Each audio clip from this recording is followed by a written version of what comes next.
Hi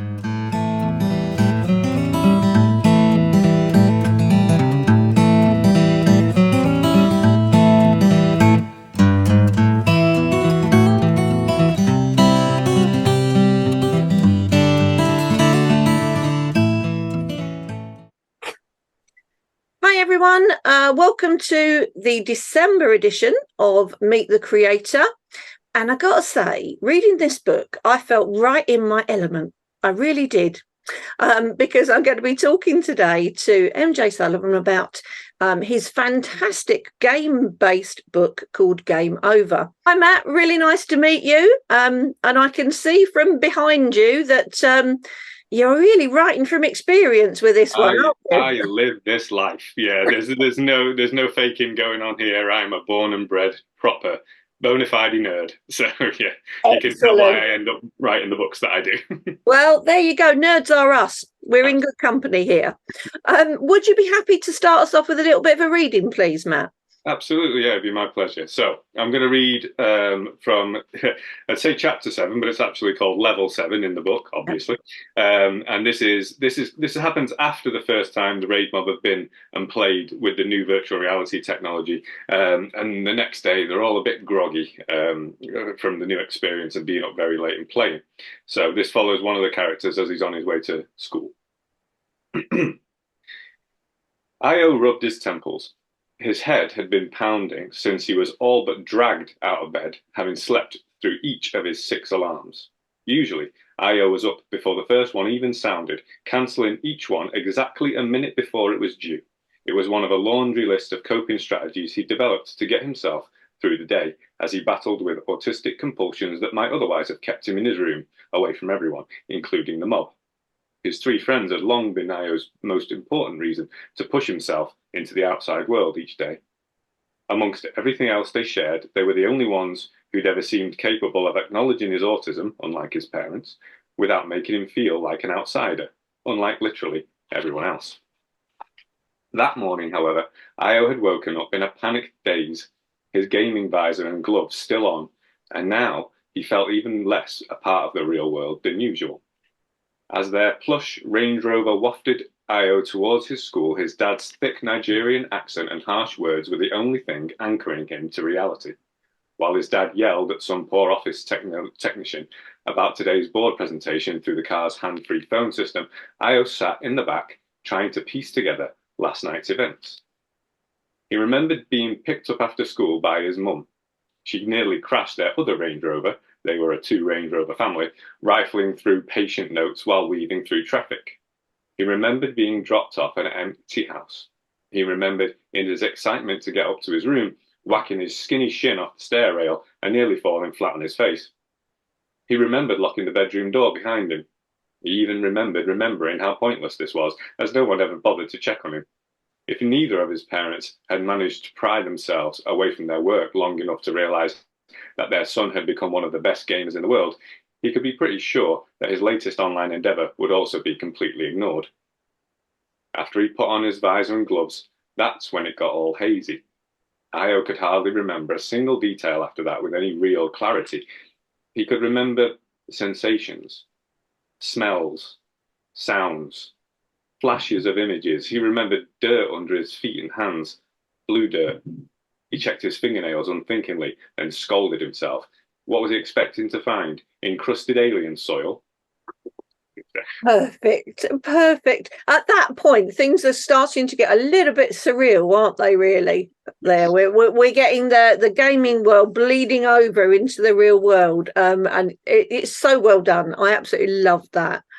Now, I'm fully aware that some of the references in the book will have passed me by because although I'm a techie geek, I'm not really a gamer. Okay.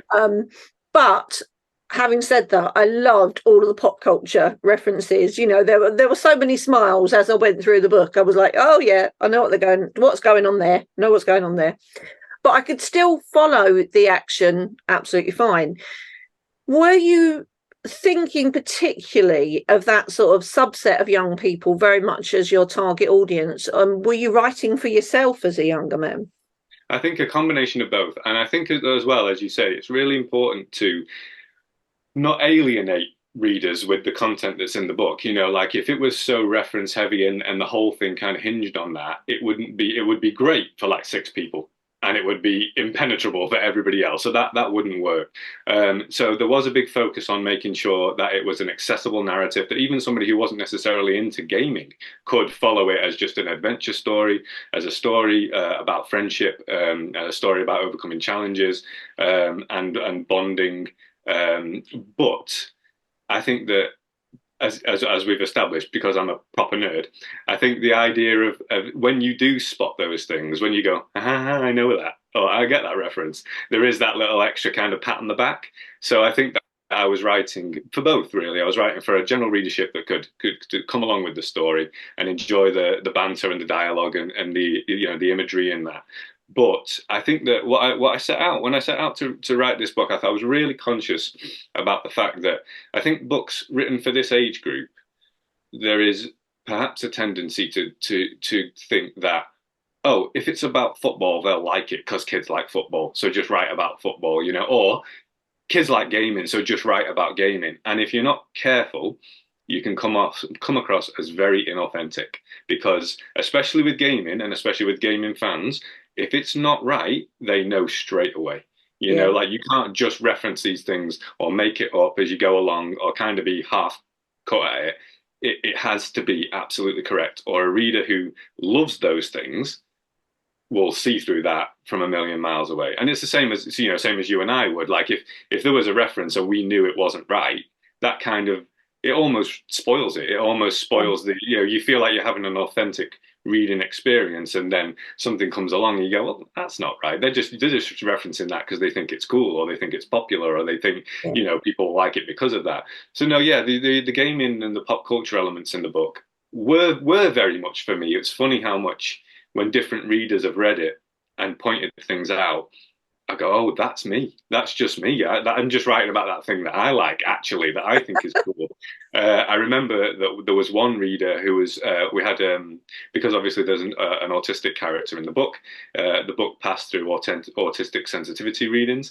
And one of them was pointing out how much the traits of Megan, actually, it wasn't Io, it was Megan. And I was like, oh, that's me. Like Megan is the most like me in the book, and all the traits that she has, which this person was going, they're fairly autistic traits as well. I'm like, oh, they're my traits. That's how I am all the time. So yeah, it's been an interesting sort of voyage of personal discovery as well as creative discovery. And you do get into the mindset of teenagers really well, and naturally, your day job, if you like, is as a teacher. And do you think that's helped you a lot with that? I do. I think that there's characters who are literally named after children I've taught, and I think it's one of those things where, although I don't teach for the age group that this is aimed at, because I've been a teacher a long time now. I'm in my 14th year of teaching. I've had many students who've grown up through the target age of Game Over and then actually gone past that age. And so they'll come back and they'll visit the school and we'll chat. And in particular, Io's surname, the boy who holds Io's surname, the lad who he was named after, he will come back quite often and we'll talk about this kind of stuff. And he is the target age for this group. Yeah. So, but I think, yeah, definitely, as I say, I'm hosting a reading group at the moment in school and I'm doing it with the year sixes, but I've got a bunch of quite grown up, quite mature year sixes. So they're all but the target age, so that really does help. And sharing it with them has been fabulous, really fabulous. The questions that they ask about, what was this? Why did you come up with that? Why, like, what, even just meanings of stuff, stuff that they want to check. It's not that they gloss over stuff that they don't understand. They want to know. And that's what I was hoping for, as I say, like if you use a reference or whatever that they don't know, it's not that they just breeze by it and forget about it. They want, what's that, sir? What's that song? And I'll play it for them on YouTube and stuff like that. So yeah, the proper education, So I think, but yeah, certainly, being around young people for my job is certainly. I mean, I don't need help being a nerd, but it does keep me even younger. Well, no, it gives me an excuse not to grow up. You know what I mean? If my job is to be around young people all the time, growing up's no fun anyway. I've never been interested in it. So now, because of my job, I get to have like a legitimate reason not to do it. So that's great. Ah, you see, now I've got a 3-year-old granddaughter that's doing that for me. There you go. Yeah, you cling on to any reason you can. Exactly right. Exactly right. You cover lots of, I mean, you've touched on some of them. You do cover lots of different difficulties that teens may face in the book. Neurodivergency, for example, and poverty as well. And why did you particularly want to include these sort of issues? To have representation for children and young people who I know personally, Yeah. and or reflect things I went through and continue to go through now. Like it was that was really it. I wanted the children because I knew amongst all the children who will or young people who will read this book, a big chunk of that is going to be pupils are very excited that their teacher is an author. Yeah. So I know if I can guarantee anybody's reading this book, it's the kids I know. And I want them to be able to see themselves, see their struggles, but see the hope as well, like see that. And I think as well that it was really important that I don't think, although all the characters have the challenges, I don't think any of them define any of them. No. It's not that one thing about them that becomes their all-encompassing thing. And I think again that's a thing that can be a pitfall of stories, particularly at the moment where neurodivergence is used as a bit of a dare I say it, a trendy topic. Like it's just oh well, we write about autism because it's trendy. It's not trendy. It's not. And if you have it, it's not. It's not. And but so I wanted that representation, and I wanted to be able to weave those things in as challenges they have, things they have to go through, but a thing that does not define them. It doesn't become just because you are A, that means you're A, and that's all you are. You're an A, and everybody has to see you as an A, treat you as an A. You are limited because you're an A. That's not the case. That's what I wanted. I wanted to be able to reference it, include it, but actually show that those people, these characters are, that is 17th on their list of what's important to them, and what's important about them to each other. That thing comes way down in the list past, loyalty and protectiveness and fun and sarcasm and shared interest. And, all these things are far more interesting, far more important to them and to each other than that thing. But they're Definitely the sarcasm. You've got the banter perfect. Absolutely perfect. Having been around a lot of teenagers, yeah, I totally get that. That's the most fun. I mean, especially Megan. Like, she's so fun to write. She is amazing. No surprise that she's my favourite character. Come on. Oh, she's my favourite character. Like a million%, she's my favourite character. She really is. It's funny because it goes basically her and Io. And especially when you get them to kind of facing off against each other in a bit of a battle of wits, because he's so dry with her and she's just so cutting all the time. But underneath it all, they really, really like each other. That's the thing. Like they really respect each other, and there's a lot of love and loyalty there. So yeah, but they have over the top. They're just having to go at each other all the time. But that's how it works, isn't it? That's how, that's part, isn't it? That's banter. I think that it's probably true of a lot of us, but the people that I most take the mick out of are the people I'm closest to. Oh, 100%. You're safe to, aren't you? Yes, exactly. That's it. And that is the biggest thing about the rave mob. The rave mob is their own little safe space. That's what they are to each other. They are as whatever's going on at home, whatever could be happening with parents, school, bullies, teachers, whatever it might be. They are safe with each other, and that's why there's this such a drive for them to maintain their anonymity. They don't want that broken. They want to keep themselves to themselves because that space is so important to them that they get to be safe in their own little world that they've created.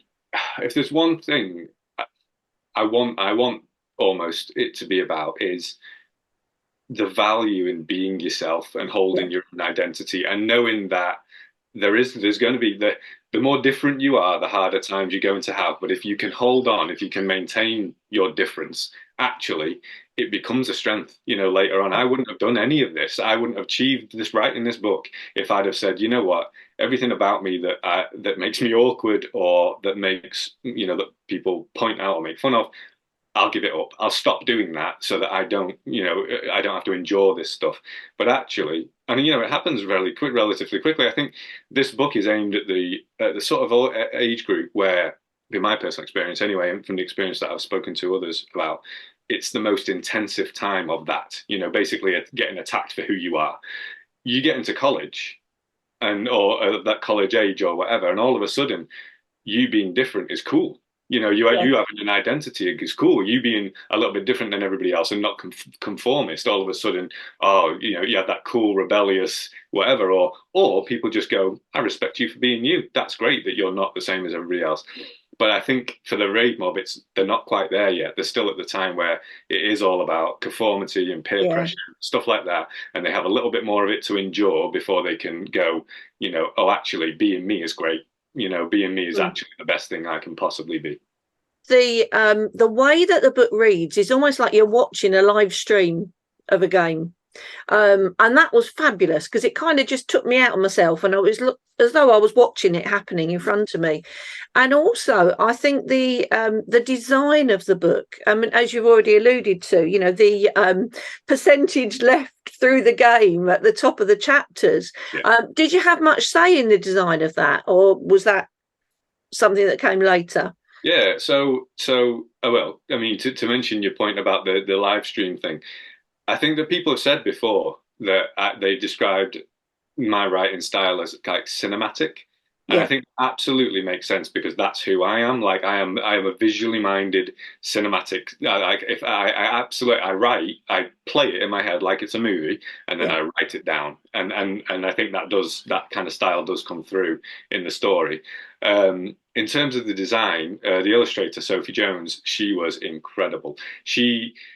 She does take a lot, she asks for it is quite a collaborative thing with her, and I've produced kind of like slideshows. We do almost like digital mood boards of this is what I want the character to or this is what I want the mech to look like, or whatever. But in terms of the actual look of the book, which I think is so strong, like the circuitry design that she's done that kind of permeates through the book, that's all her. Like she came up with that and is like, this is what I think would work. But what was interesting that kind of serendipity is Sophie is a massive gamer herself. So she told me, like, as soon as this came in and they were, looking for someone on the team to do the illustrations and the book design or whatever else, she was like, that's mine. That's mine. Nobody else is doing this. I am having this. No one else is doing it. It's my bread and butter. So I think again that kind of like authenticity. She is a gamer. She knows what gamers like, and this idea of putting level completion and stuff, that was hers.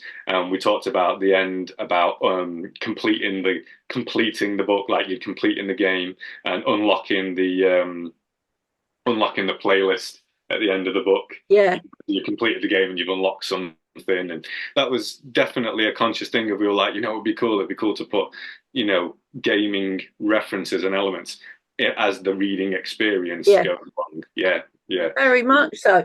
Well, okay, now no spoilers for anybody, okay, but we know the story finishes on a definite cliffhanger.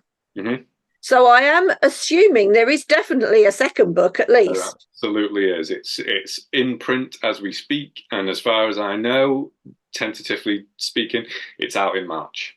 Yeah. Excellent. Oh, that's not too long to wait. No. And it's good. It's the first of 4 planned books.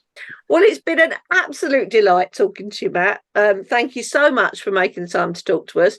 Can't wait for the next book. I will be avidly waiting to read that next time.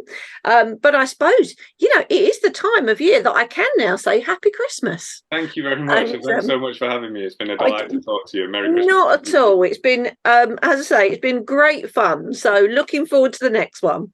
Thank you very much.